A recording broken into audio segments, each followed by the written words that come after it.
भारत ने अफगानिस्तान के हालात पर चिंता जताते हुए आतंकवाद के खिलाफ दुनिया को एकजुट होने को कहा है। संयुक्त राष्ट्र सुरक्षा परिषद की बैठक में विदेश मंत्री एस जयशंकर ने कहा कि दुनिया में आतंकवाद पर दोहरा चरित्र नहीं चलेगा।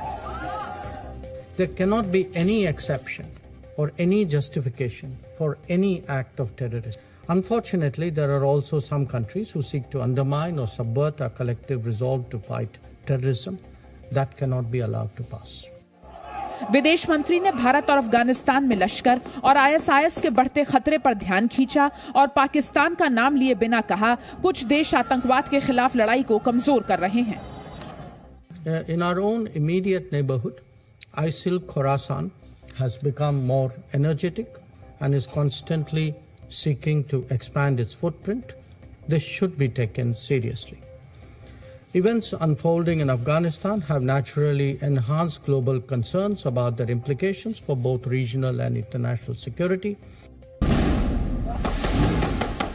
अफगानिस्तान में तालिबान ने अपने वादे के उलट अफगानी नागरिकों के साथ हिंसा शुरू कर दी है। तालिबान ने आज देश की आजादी की 102वीं सालगिरह पर अफगानिस्तान का नाम बदलकर इस्लामिक एमिरेट ऑफ अफगानिस्तान रखने का ऐलान किया। वहीं आजादी का जश्न मनाकर तालिबान का विरोध कर रहे प्रदर्शनों को सख्ती से कुचला। काबुल एयरपोर्ट के बाहर लोगों पर तालिबान के आतंकियों ने फायरिंग की, लोगों पर ग्रेनेड भी फेंके। इसमें कई लोग घायल हो गए। अफगानिस्तान में तालिबान का विरोध प्रदर्शन करने वालों को बेल्ट और डंडों से पीटा गया। तालिबान ने काबुल में खाली पड़े नाटो दफ्तर में भी घुसकर तोड़फोड़ की।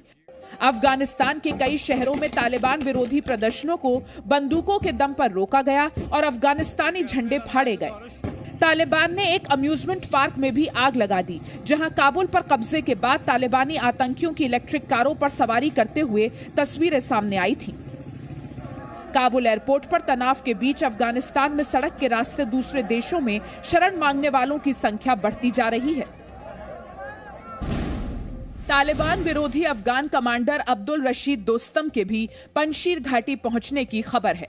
अफगानिस्तान के कार्यवाहक राष्ट्रपति अमरुल्लाह सालेह और अहमद मसूद भी तालिबान विरोधी ताकतों को एक करने में जुटे हैं। पंजशीर घाटी में ही तालिबान विरोधी मोर्चा बनाने का काम जारी है। इस बीच अमरुल्लाह सालेह ने पाकिस्तान और तालिबान के नापाक गठबंधन के खिलाफ जंग का ऐलान कर दिया है। सालेह ने ट्वीट करके कहा है कि देशों को कानून के शासन का सम्मान करना चाहिए, न कि हिंसा का। अफगानिस्तान पाकिस्तान के लिए इतना बड़ा है कि वह निगल नहीं सकता है, साथ ही तालिबान के लिए इतना बड़ा है कि वो उस पर शासन नहीं कर सकते। तालिबान का कब्जा होने के बाद अफगानिस्तान में दुनिया भर से मदद बंद होने लगी है। आज अंतर्राष्ट्रीय मुद्रा कोष यानी IMF और अमेरिका ने बड़ा कदम उठाया। अमेरिकी सरकार ने अफगानिस्तान को सभी तरह के हथियार बेचने पर रोक लगा दी। बाइडेन प्रशासन ने तमाम रक्षा कंपनियों को नोटिस जारी किया। वहीं तालिबान के हिंसा नहीं रोकने और उसे लेकर पूरी दुनिया का रुख साफ नहीं होने पर IMF ने भी फैसला लिया। IMF ने अफगानिस्तान के लिए रिजर्व 3,416 करोड़ रुपए ब्लॉक कर दिए। अफगानिस्तान को किसी तरह की नई मदद पर भी IMF ने रोक लगा दी। तालिबान के लिए ये एक बड़ा झटका है। अफगानिस्तान के खजाने की ज्यादातर रकम अमेरिका के सेंट्रल बैंक में है। अमेरिका 2 दिन पहले ही अफगानिस्तान के 706 अरब रुपए फ्रीज कर चुका है। जर्मनी, ब्रिटेन और यूरोप के कई देश भी मदद रोक चुके हैं। अफगानिस्तान में फंसे भारतीयों को लेकर वायुसेना का C-17 ग्लोबमास्टर विमान आज देर रात हिंडन एयरबेस पहुंचेगा। विमान में 220 भारतीयों के साथ 70 अफगानी नागरिक भी हैं। काबुल पर तालिबान के कब्जे के बाद ये दूसरा एयरलिफ्ट है। वहीं तालिबान से बातचीत पर न्यूयॉर्क में विदेश मंत्री एस जयशंकर ने कहा कि अफगानिस्तान से भारत के ऐतिहासिक संबंध हैं और अभी हमारा पूरा ध्यान वहां अपने नागरिकों की सुरक्षा पर है। At the moment, we are, like everybody else, very carefully following developments in Afghanistan. I think our focus is on ensuring the security in Afghanistan and the safe return of Indian nationals who are there. विदेश मंत्री ने कहा, अफगानिस्तान पर भारत का नजरिया कुछ समय में स्पष्ट होगा। इस बीच भारत में पश्चिमी देशों के दूतावासों पर वीजा के लिए अफगानियों की भीड़ बढ़ रही है। अमेरिका और ऑस्ट्रेलिया के दूतावासों पर आज भी लंबी कतारें लगी। वापस अफगानिस्तान तो जाना नहीं चाहते कि कोई ये बात नहीं आती कि हम वापस जाएं। तालिबान ने अभी तो बोला है कि हाँ, हम किसी को मतलब जॉब से मना नहीं करते हैं, लेकिन कोई भरोसा नहीं है।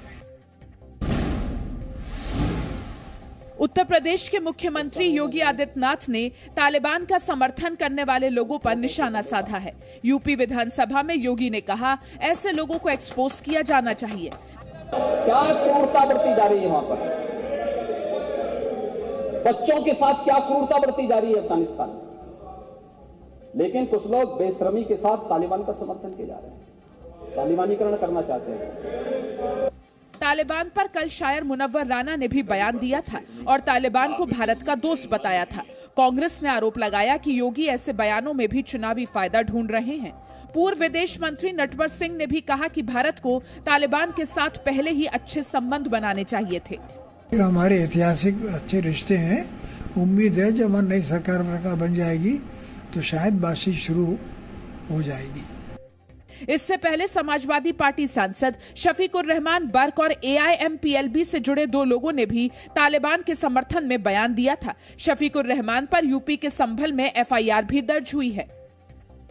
Presenting B News app available on Google Play and App Store. Download it now.